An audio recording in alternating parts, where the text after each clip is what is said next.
But the most important thing is the principle behind actually making a NUC. And it's quite an elementary principle. And if you remember this, then when you read the books and find out how many different NUC creation methods there is only one basic principle, and it revolves around the queen. Why split? Well, if you're going to look at proactively, you want to increase your hives and your apiary, or you want to make some and sell them. I mean, you sell a nucleus of bees for a couple £100, that buys you lots of jars for your honey later on in the year.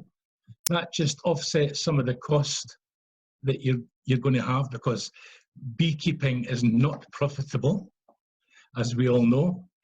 It's very enjoyable, but not profitable. Reactively, finding a queen cell or queen cells in your hive, that starts the heart pumping, especially when you've not got things ready. So there's proactive and reactive, and we'll expand on that now. Looking at it proactively, the preparation starts in April and goes right through to June. Now, what I mean by preparation is you've identified your hive, you know it's strong, it's came through the winter great, you maybe gave it fondant, and laterally in the last couple of months, or maybe from February, you give it a pollen patty. So the stores are built up, the brood is certainly increasing, you know it's a good hive, the genetics are even better for it, the queen's great. So you've identified that hive and you want to make it ready for a split. You're going to start giving it some stimulation feed. You're going to put a feeder on, English feeder or just a quick feeder, give it some 1-to-1, and you're wanting it to build up. There's a problem. The build up can coincide with the swarming instinct. So the harder you want them to build up, or the better you want them to build up, the better it is for them to swarm. So you really have to be on the ball there. You have to do weekly checks, or every 6 days, looking for that queen cell, or the start of queen cells. Plague cups are usually there anyway, but when you start making the queen cells, that's when you really start to be worried. What you could have ready for this is a polynuc, 5 or 6 frames of foundation, or drawn comb. Doesn't really matter. If you use drawn comb, they can develop the nucleus quicker than if they have just plain foundation. And of course, you'll be using some of that to go into the donor hive anyway. Now, every piece of equipment you'll need, and the pieces you forget. There's always something you forget. So you double check before opening your donor hive. Can I make a suggestion that you play it out? You do it every other time you're in the apiary. You get a NUC, or what you want to use as a NUC, and can be a cardboard box. And you just play about, shifting the frames back and forward, know exactly what you're doing, look for the piece of equipment you will use, the queen catcher, maybe a brush to brush off the bees, anything that you think you'll need. Have 2 hive tools there too, because how many of us have lost or mislaid a hive tool and we've been stuck? So, reactive beekeeping. What if you find an open charged queen cell or cells? Well, you're actually halfway there to making a split, so it's a good thing. But what you need to have is a NUC ready at your side or in the apiary with the 5 frames of foundation ready to actually do the maneuver right there and then. What if you find a capped queen cell? Horrible. I don't know how many times I've heard of people ripping down all the capped queen cells because they didn't want extra queens. But once you see a capped queen cell, it's usually too late. They have usually swarmed. And you end up with a queenless colony of your own making.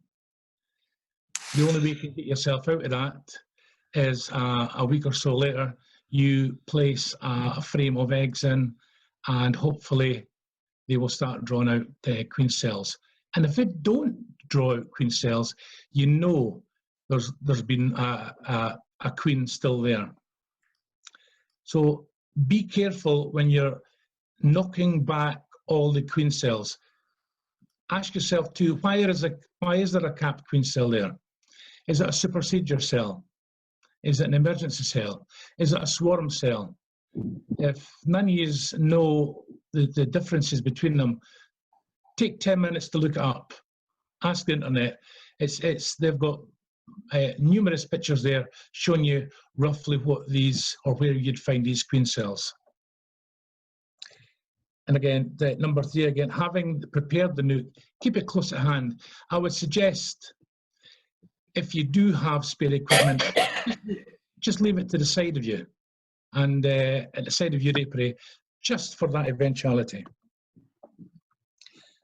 Now we're nearly at the video now. Now, for practical reasons, the demonstration I'm showing you, I'm using empty hives. As you can imagine, if I had a hive full of bees, it would distract me from actually showing you the ins and outs, and it wouldn't be as clear. So enjoy the next 10 minutes. You can use drawn wax if you want. I'm using undrawn wax here for the demonstration. I'm going to leave it like that.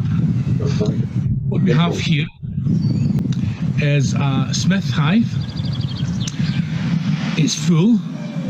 It has about 10 frames of brood in the bottom.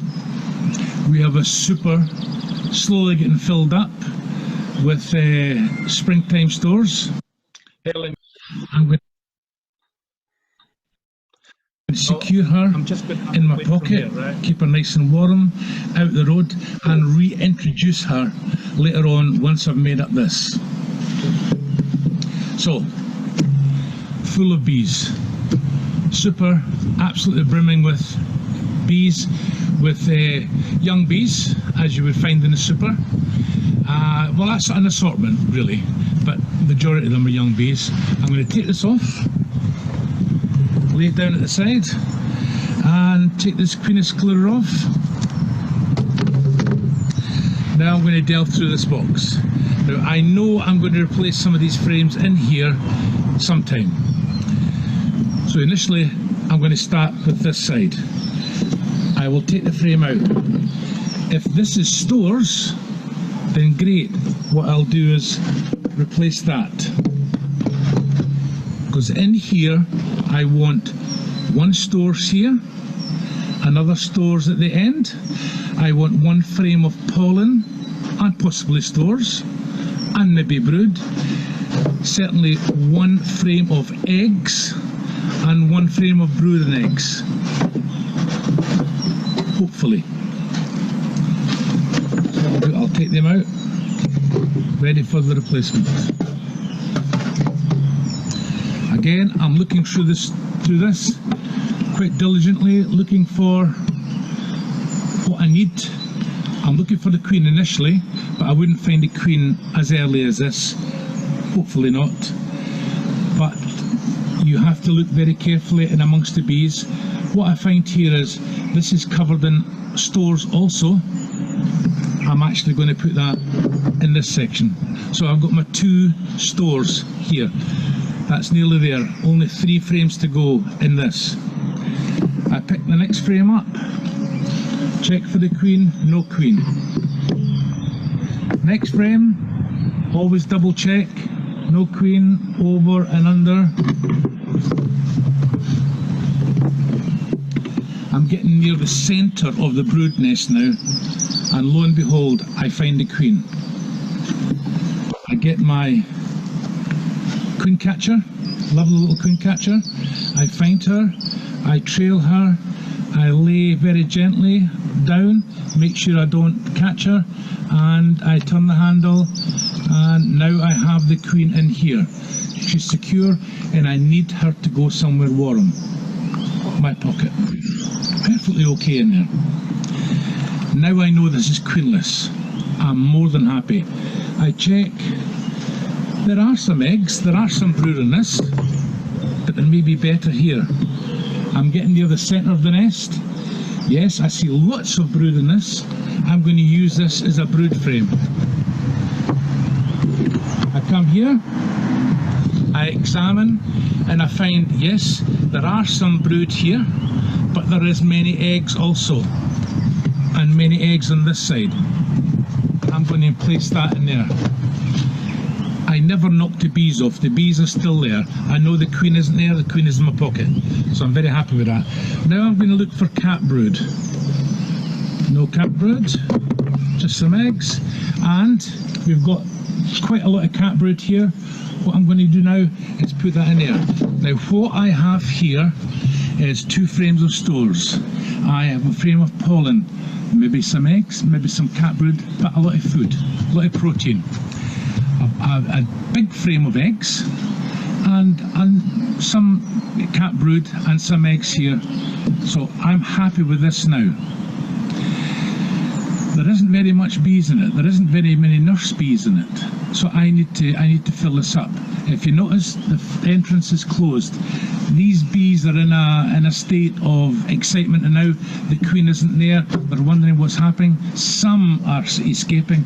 What I'm going to do now is get my super. Middle of the super. Knock the bees in. These are juvenile bees. Knock them in. Knock them in. Depending on how many bees are on it.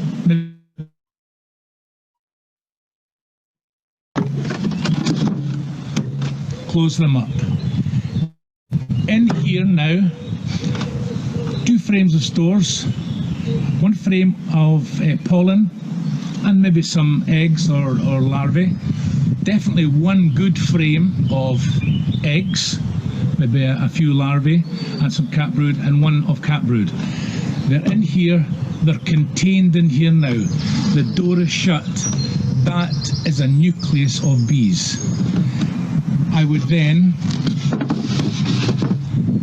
take them 3 miles away, deposit them somewhere, and you can open them up almost immediately and give them some feed. Let them grow.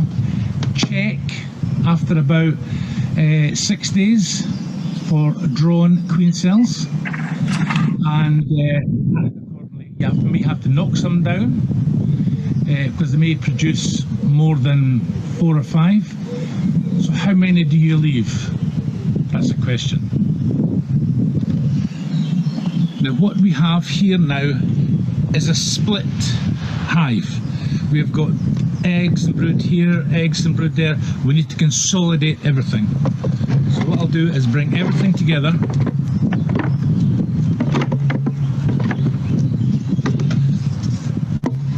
And put my frames in.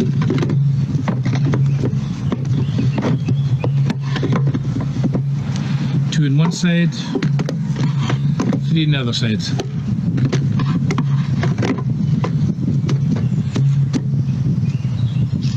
Never forget this. I now have the queen. She's been encaged in here successfully, nice and warm. What I will do now is lay her on top of the frames here, over an opening, and open this.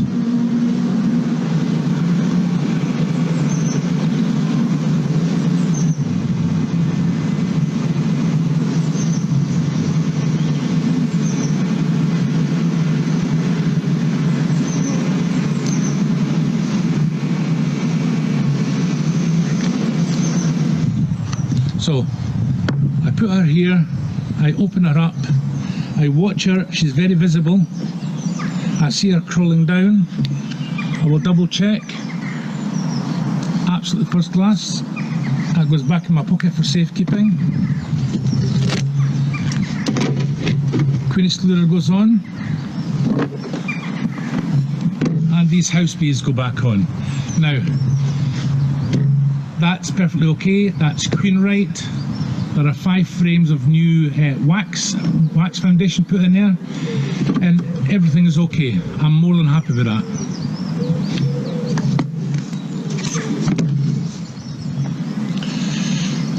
Now, when I said you could take this away 3 miles and open it up straight away and let the bees come out, if there are any foragers there, come out, they've not orientated themselves to anywhere.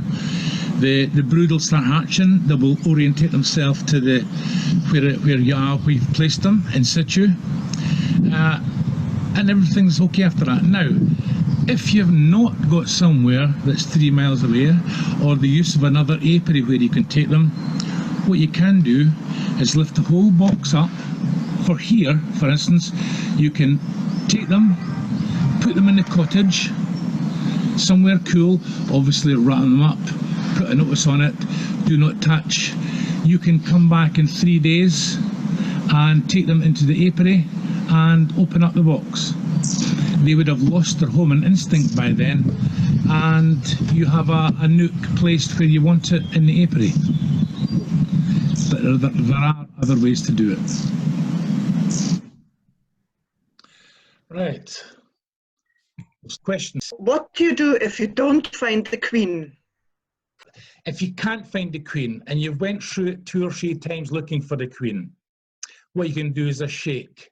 You know that, and in fact, the question you've asked, Josephine, is pertinent to the next video, because the next video shows a different of making a nucleus.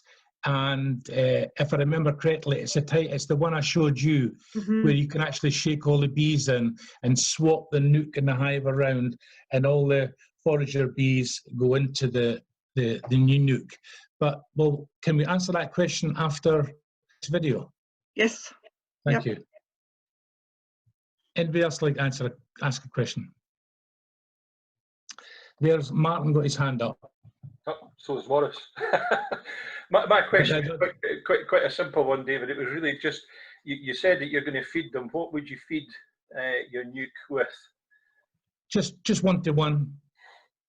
It's actually it's a stimulation feed you need, right? You can, if you really want to, but later on in the year, and it was a late swarm or a late split, I would actually give them the benefit of the doubt and 2-to-1. Yes, thanks, David. Yeah, Morris. So some of the American systems have made sort of smaller NUCs, like 3-frame NUCs. Yep. There's I was going to ask, first of all, obviously they built boxes of that size, but I was wondering whether you could use your standard NUC and put in some dummy boards. Oh, yes. A question somebody asked about using a normal hive to make a NUC. I'll answer that at the end, but yes, you refer 2-frame NUCs or 3-frame NUCs, Morris. Both? Yeah. Yes, they're very popular in America, and what they actually do there is and I don't know if it would work here or not. I've read references to it. They split a hive and they have, say, 5 NUC boxes, 2-framed NUC boxes, and they put them in a star formation, and all the entrances lead into the middle. Now, the queen has been taken out, and some attendees have been taken out and put in a little abadia somewhere to keep safe. Now, each NUC, each 2-frame NUC, only got the form a star. The bees, believe it or not, will actually find their way equally into these 5 boxes. I think it's called a star NUC, making something to do with star. Anyway, I don't know if it would work in the climate we have here. In fact, I'm sure I read it doesn't work in the climate we have here. It really needs to be a warm climate.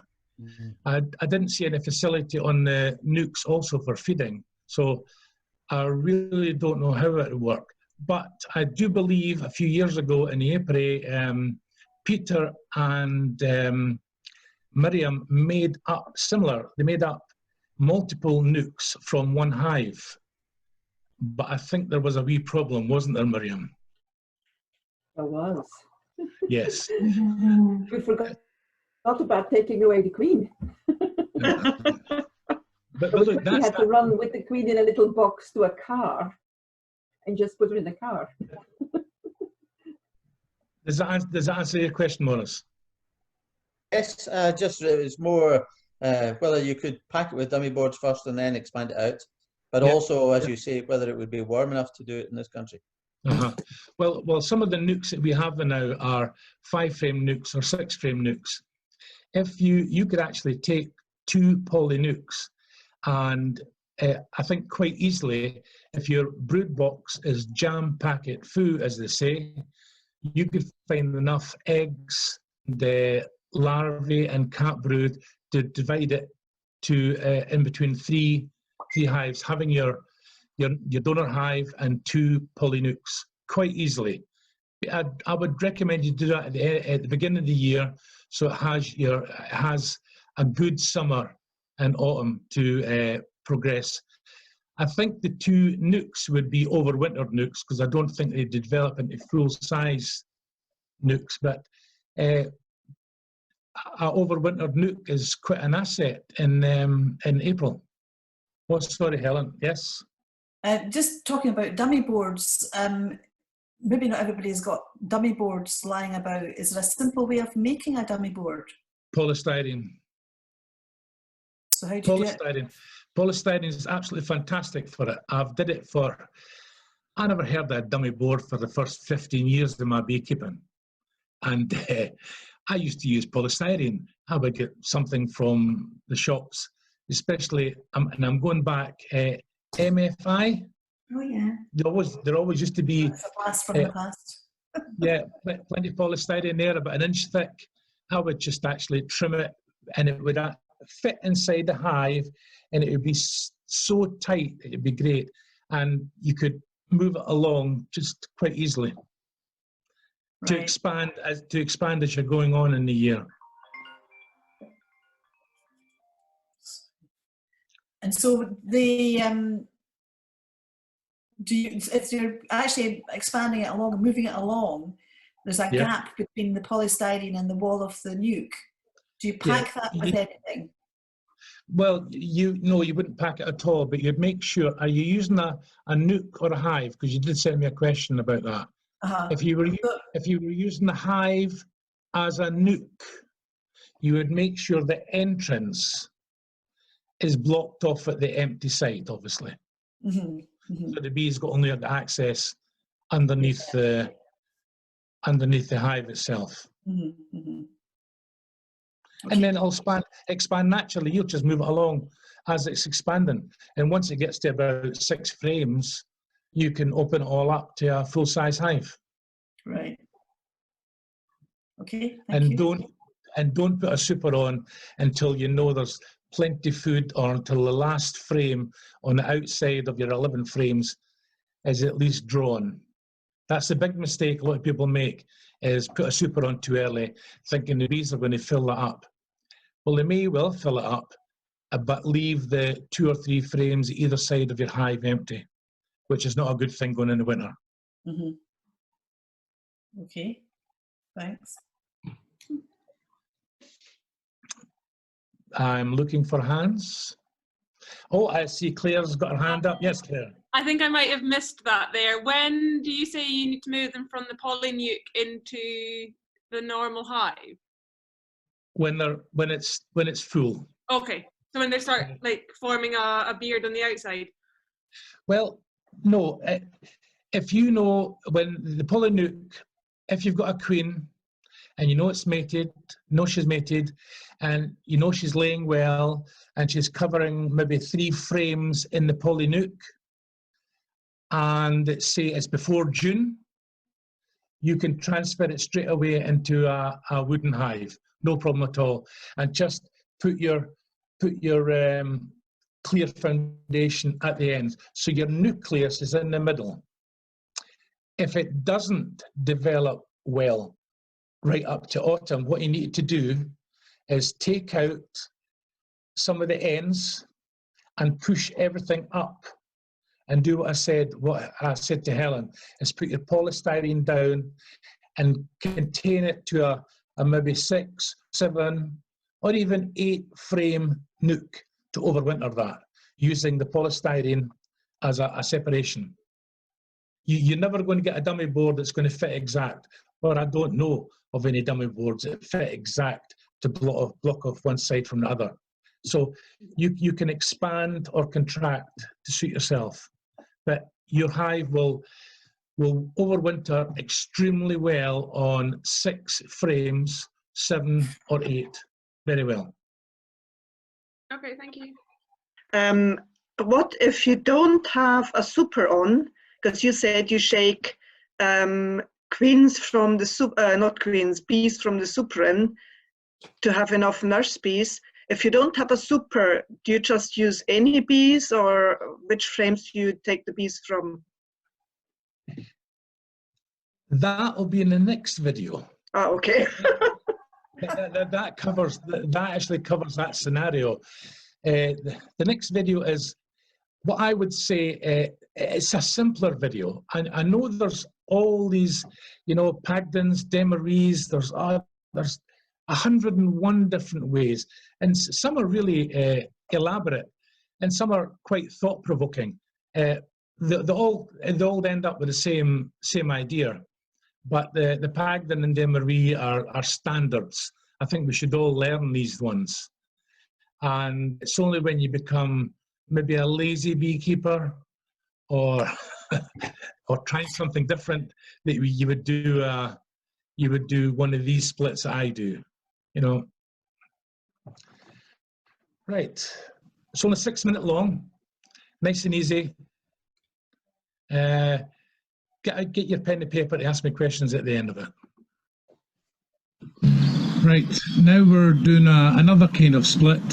This is the one I prefer. What I'm going to do here is take the super off, which is full of bees, open up this.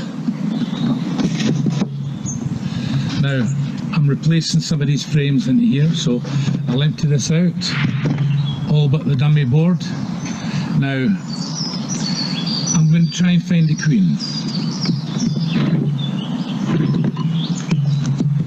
She's not here, but what I found here is a full load of stores. I'm actually going to put it in here.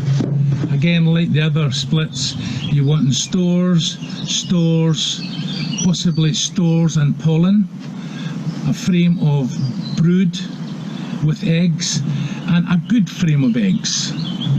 So it's 5 frames altogether.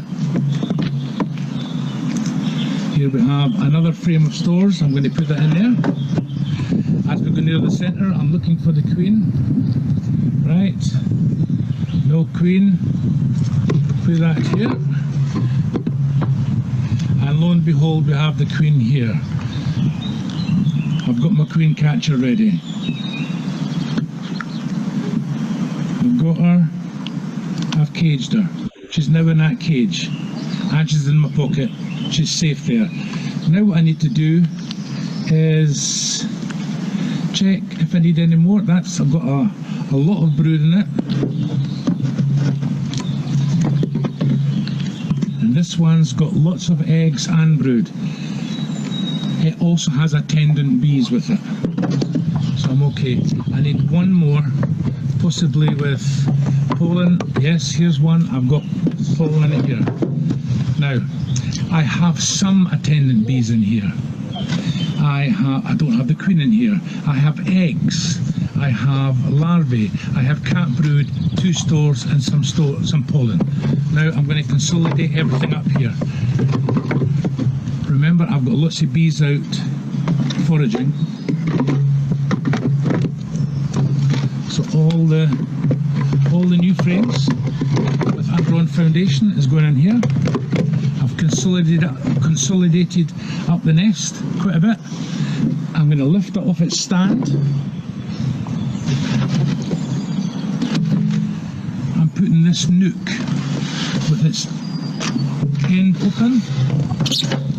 fully open on the original stand.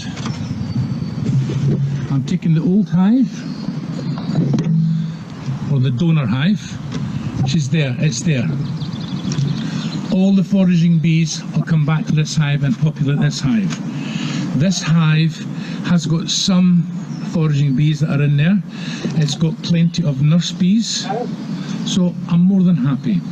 What I'll do now, get the queen. I can see she's caged in there. Put over the entrance, or a split between two frames. I'll open it up. She's now escaped back into that hive. Queen right. Queen excluder. Lots of nurse bees. Not so many nurse bees in this one. What you can do is knock maybe 3 frames of nurse bees into that one.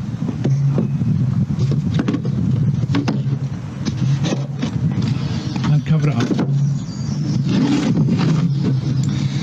This one will survive perfectly well. It has still a lot of brood. It has maybe a frame of eggs. It has stores.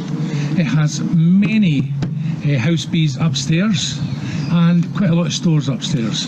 Now again, all through that day you will get forager bees leaving this hive and arriving to their orientated position, which is here. In effect, you're filling up this hive with adult foraging bees, and you've got some young bees in there. The balance is okay, enough to make a queen cells. You will need to go in here after 5 or 6 days and knock back any queen cells you don't want. How many are you going to keep? It's up to you. I keep 2. One that I want and one is a guarantee. Because when these queens go out there, there's big, fat, hungry swallows and blue tits ready to eat a juicy queen. Oh no, there's still another one in here. This one is perfectly queen right.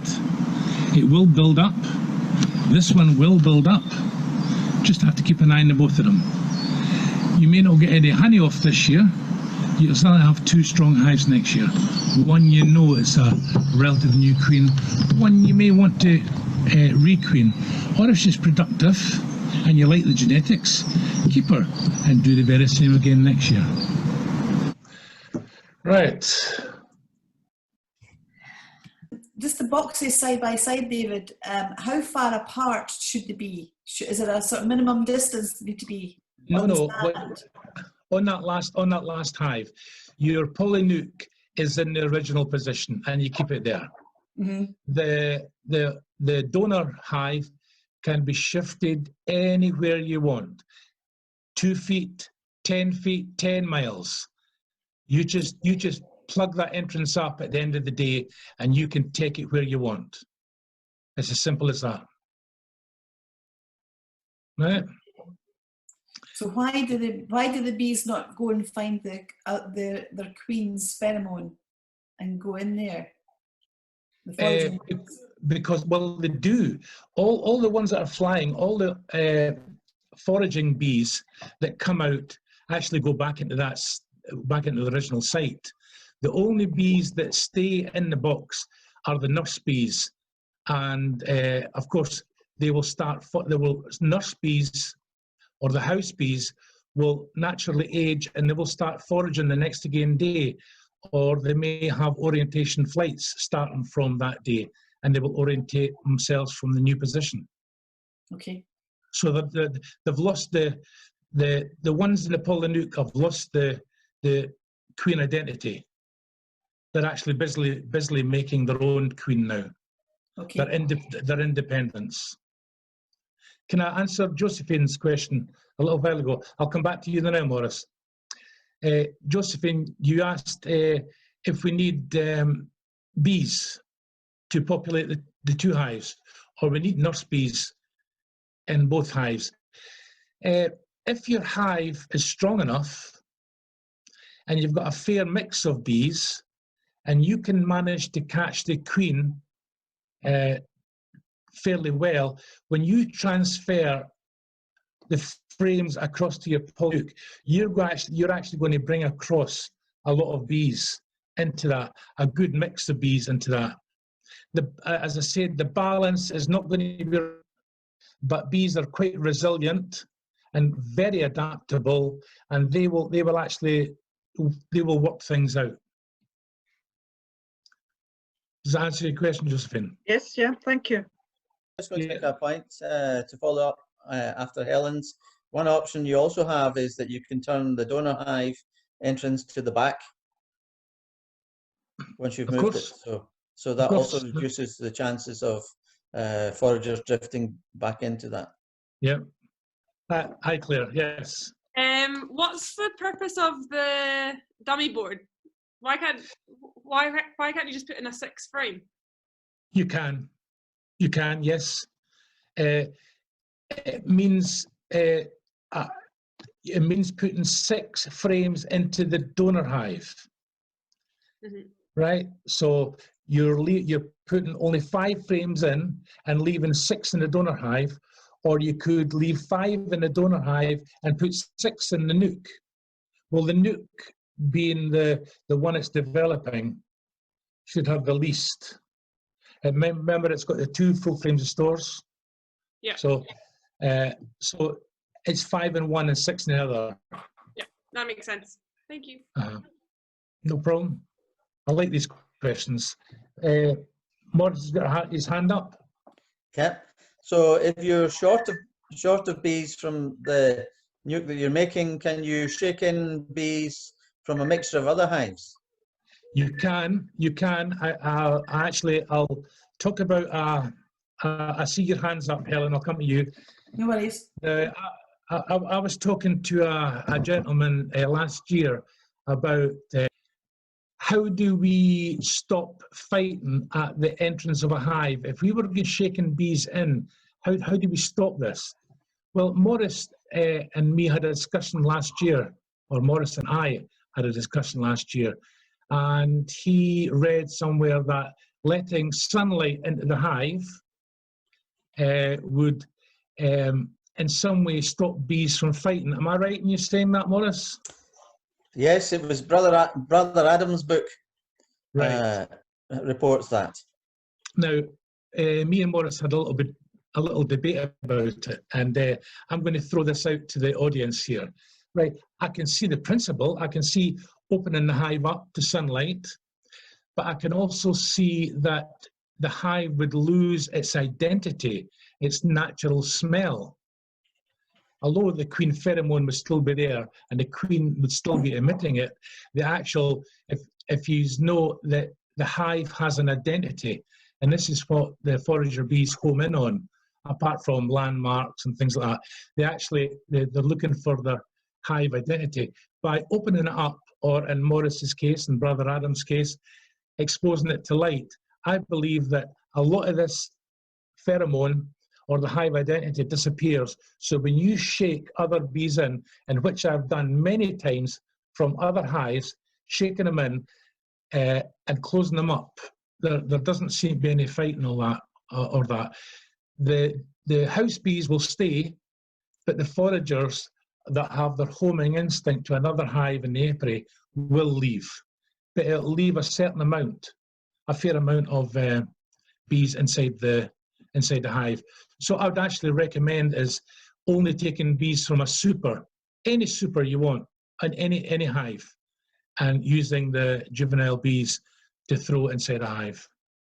Helen, you got your hand up. Yes, just with the second method, David, you never mentioned, you had the feeder on the nuke, but you never mentioned about feeding them. So although they've got the stores that you've transferred in, do you still need to feed them like the first method? Definitely feed. Right. Earlier on in the year, 1-to-1. If you're finding it in June, you want them to build up a great deal of strength. So I would say 2-to-1. Although that's me, there are I'm sure lots of other answers out there. You know, but this is just me. And I think please feel free to argue the point if you want. You know, it's not did me any harm over the years. You know. Bees haven't been harmed either. Right. Miriam's raised her hand.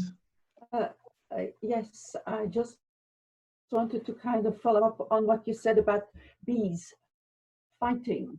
That over the years, when we've done queen rearing exercises, we've gone around the apiary and looked in different hives and just took lots and lots of bees, shook them in a plastic box, and there was no fighting.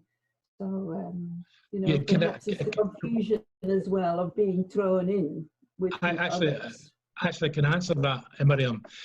What's happened when we've did that, because I think that was one of my first introductions to the Newbattle Apiary, is when I came in and I seen you and Willie and Peter actually doing that and putting all the bees in a box. And the second year we did it, I did it with I think I did it with Neil and Ewan. And what we found was, when we emptied hives of the supers of bees, the foraging bees would fly off, and it would only be the juvenile bees that were left.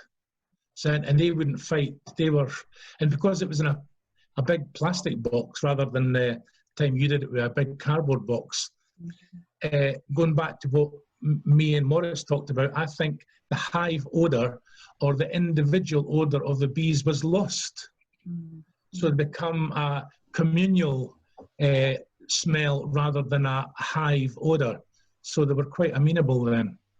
And it would be accepted in most hives.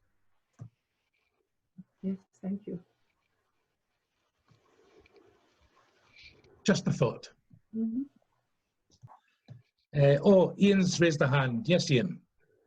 You talk about splitting the hive there, and everything you do seems to be to split the hive into two, which seems detrimental to the hives and for that season. Is there a way of taking a swarm control, as in creating a smaller nucleus, therefore leaving the queenless hive with the flying bees going back to that, which would then rear its own queen, which would then be in a better state than taking out half the hive?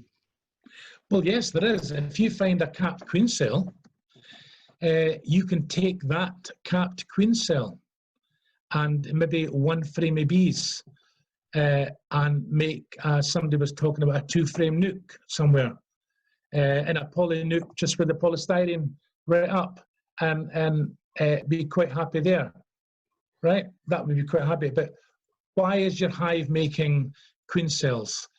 That you'd have to. That's why I was saying take the queen with some bees into a small nucleus, leaving the hive to recreate a new queen.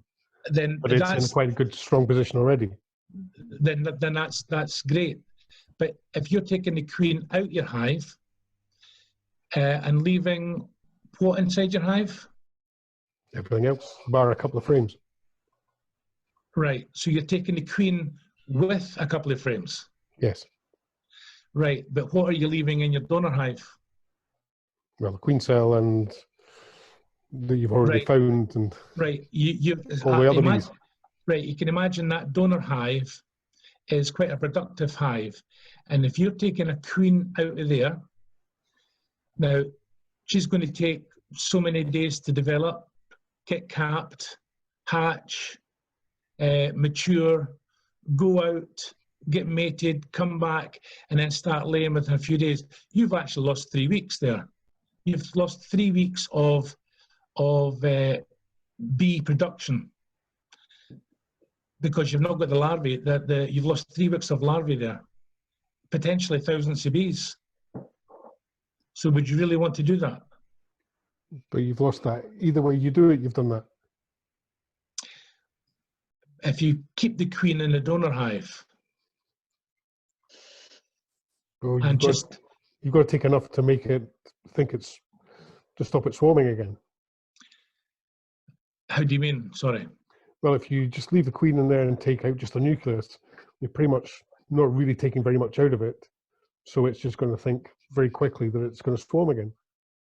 Just a few weeks later, because at 2,000 eggs a day, it's... Yes, you're actually, we're running on a knife edge at this time of year, or the next 8 weeks, we're running on a knife edge. Each hive wants to swarm, and that's just the way they do it. So we have to be diligent here. So we're chasing our tails for the next few weeks. In any case, when you split the hive, it's going to have a detrimental effect to your honey production. You're not going to get the benefit until next year. Whatever case, unless you do a demerit or a pagden and you actually keep the whole amount of bees there, you just quell the swarming instinct in that. It's worthwhile looking at a pagden or a demerit and the benefits of that. But really, splitting the hive is splitting the hive. You're going to have 2 hives, one for sale or one to keep till next year, so you've got double honey production next year. You've got balls to juggle, and it's up to you to pick what's best for you. Fair enough. I think in your case, I think your hives are going to swarm this year because they're really powerful, and you have to be on the ball. Hopefully not. Well, as long as you've got your bait hive up, you maybe catch one swarm, but you'll not be able to catch the casts that come out after it. Have a read about the casts. Yep. They can emanate from a hive a good few days after the first swarm went. Right, Claire, yes. I've got a question in between mouthfuls of dinner, but so when you're talking about bait hives, not quite related to nukes, but bait hives, what are these? Are these an entire brood box that you place around, or is it just a smaller box that you put out? A classic bait hive is, well, I'll start from the bees swarm. The bees will swarm, but before the swarm, the scouts have been sent out. And it's like a democracy. Lots of scouts go out and they find lots of places that would be great for a swarm. This all happens about 3 weeks before they actually swarm, sometimes less than that. And they go out and they come back and they do a bit wiggle. Come follow me, I've got a great place for our next home. And eventually, because some are rejected, you get more than 1 or 2 go into one hive. Then these 1 or 2 come back to the hive and saying, we've got a really good place. So eventually you will get many bees visiting that particular home or the next home for the swarm. Now what we want to do is we want to make a box that's good enough for them, that entices them into it.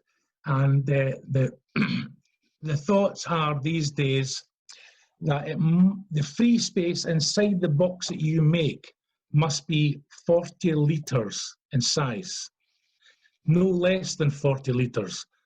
I think we've got away with catching swarms in polyneuks before, but really what they're looking for is a free space of 40 litres. How you'd work that out is you'd measure in centimetres, height, width and breadth, multiply the 2 and divide by 1,000, and that gives you the litre space inside. To entice them in, what I do, there are differences. It depends what you read or what you look at. At the far end of the box, I put 2 old frames of drawn wax. They can be 10 years old, doesn't really matter, as long as they're smelly. A couple of frames or one of foundation, maybe just covering half the frame. It can be broken, it can be tatty, it can be just strips. One brood frame of foundation can be cut into 5 or 6 different strips to cover 6 different bait hives. But I think the most important thing is the space and lemongrass oil. Bees love lemongrass oil. I've had bait hives up before, some with and some without lemongrass oil. The ones without lemongrass oil are rarely visited. The ones with lemongrass oil, it's incredible, the difference. So I'm putting 4 hives up in the apiary tomorrow with Miriam's help, 4 bait hives, and each will be constructed in that manner. I've got them already, and I'll be possibly looking for a bit of toilet paper to drip some lemongrass on. So I'm going to put it in the back of the hive, and I'll be putting it over the round entrance to the hive. And by tomorrow evening, it will be attracting bees. Now, if I can attract scout bees to that, and using the scout bee democracy, I know we're going to get swarms into these boxes, as we did last year and the year before that. Do you leave your bait boxes up all year round, or the reason you're putting new ones up is because they were filled last year? No, I used them.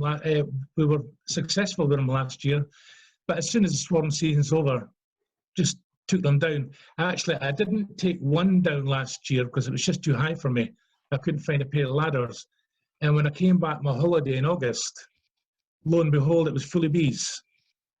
So we got a swarm in the 3 weeks I was away, from the end of July to August. So we were quite lucky to have that. In fact, if I may be right in thinking it may be hive 22, Maurice. Yes. So you can leave them up. In fact, I wouldn't put them up too early because the blue tits invade them. You end up getting nests in there, and it's not very nice to destroy a blue tits nest. But have you seen the video on YouTube, Claire? Which one? The NBA one on nuke making, sorry, bait hive making. No, I've not seen that one. Then that'll explain very well how it's constructed and how you measure it and everything like that. It's on the NBA YouTube website. Okay, I'll check it out. Thank you. Right. Anybody will add anything to that? Because that's just my thoughts. Surely there must be lots of other thoughts out there. No? Well, yes. I would just add that they prefer the hive to be higher up, lifted off the ground, and also a small entrance hole of 1.5 to 2.5 centimeters in diameter. Have you seen the video, my video on YouTube, Josephine? No, but that's what the modules taught us. That's exactly what it is, yes, exactly. Although saying that, I've had them up high and caught swarms. The most successful bait hive we've had at Newbattle has been stuck in the bushes to the right-hand side of the apiary at only 2.5 or 3 feet off the ground, stuck in a bush, and that's been the most successful one. So there's bees are bees. Right? Yeah. Yes, just like us, contrary. So, no, I think David, it's been a very good presentation that you've done there. It is our first attempt, so well done, and I think everybody would agree with me on that. No, well done, yeah. David. Yeah. I particularly like your second method, I have to say. I'm going to give that a try this year. It's the easy one.